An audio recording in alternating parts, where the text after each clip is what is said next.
anh từ hào bao bay nẹt nục một nè បាទលោកម្ចាស់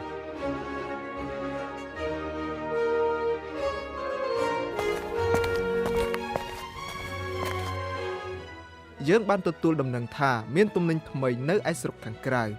យើងនឹងទៅទីនោះមួយរយៈ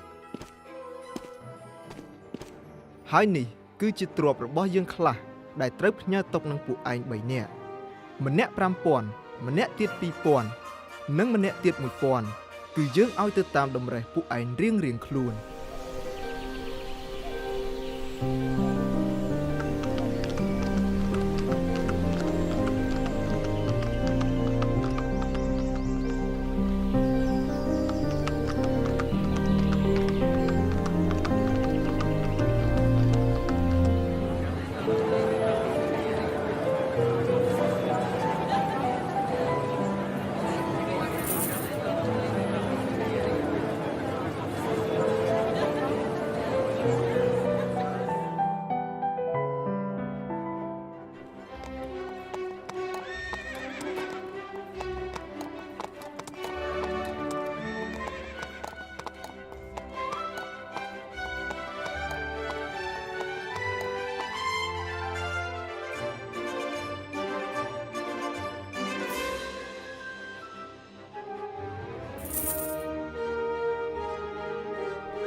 មើលអ្នកទាំង3ចូលប្រាប់ពីស្ថានភាពរបស់អ្នកក្នុងកំឡុងពេលដែលយើងមិននៅនេះបន្តិចមើល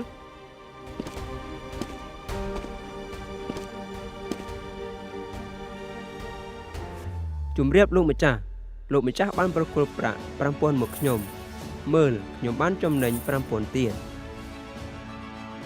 ល្អខ្លាំងណាស់បើស្មោះត្រង់អើយ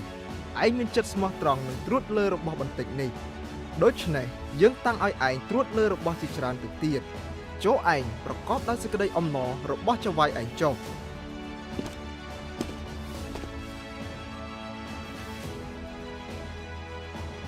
ជំរាបលោកម្ចាស់លោកបានប្រគល់ប្រាក់ 2,000 មកខ្ញុំមើលខ្ញុំក៏បានចំណេញ 2,000 ទៀតដែរ ល្អខ្លាំងណាស់បើស្មោះត្រង់អើយឯងមានចិត្តស្មោះត្រង់នឹងត្រួតលើរបស់បន្តិចនេះដូច្នេះយើងនឹងតាំងឲ្យឯងត្រួតលើរបស់ជាច្រើនទៅទៀតចូលឯងប្រកបដោយសេចក្តីអំណររបស់ចៅហ្វាយឯងចុះ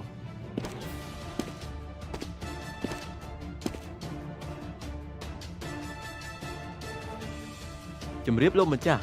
ខ្ញុំដឹងថាលោកម្ចាស់ជាមនុស្សតឹងរឹងណាស់លោកច្រូតនៅកន្លែងដែលមិនបានសាបព្រោះហើយប្រមូលនៅកន្លែងដែលមិនបានអុំដូច្នេះខ្ញុំនឹកខ្លាចក៏ទៅកប់ប្រាក់ 1,000 នេះក្នុងដីណេះខ្ញុំសូមបកគលរបស់លោកវិញ ណែអាបាវអាក្រក់ហើយខ្ជិលច្រអូសអើយបើឯងដឹងថាយើងច្រូតនៅកន្លែងដែលមិនបានសាបព្រោះហើយប្រមូលនៅកន្លែងដែលមិនបានអុំនោះគួរតែឯងបានយកប្រាក់ទៅផ្ញើទុកនឹងអ្នកចង់ការចុះលុះដល់អញមកវិញនោះនឹងបានប្រាក់អញទាំងដើមទាំងការផងដូច្នេះចូលដកប្រាក់ 1,000 នោះពីវាចេញឲ្យដល់អ្នកដែលមាន 10,000 វិញ ស្បិតនឹងបានឲ្យដល់អស់អ្នកណាដែលមានហើយអ្នកនោះនឹងមានជាបរិបូរណ៍ឡើងតែអ្នកណាដែលគ្មាននោះនឹងត្រូវហូតយកទាំងរបស់អ្វីដែលអ្នកនោះមានផងឯបើគ្មានប្រយោជន៍ដូចឯងនេះ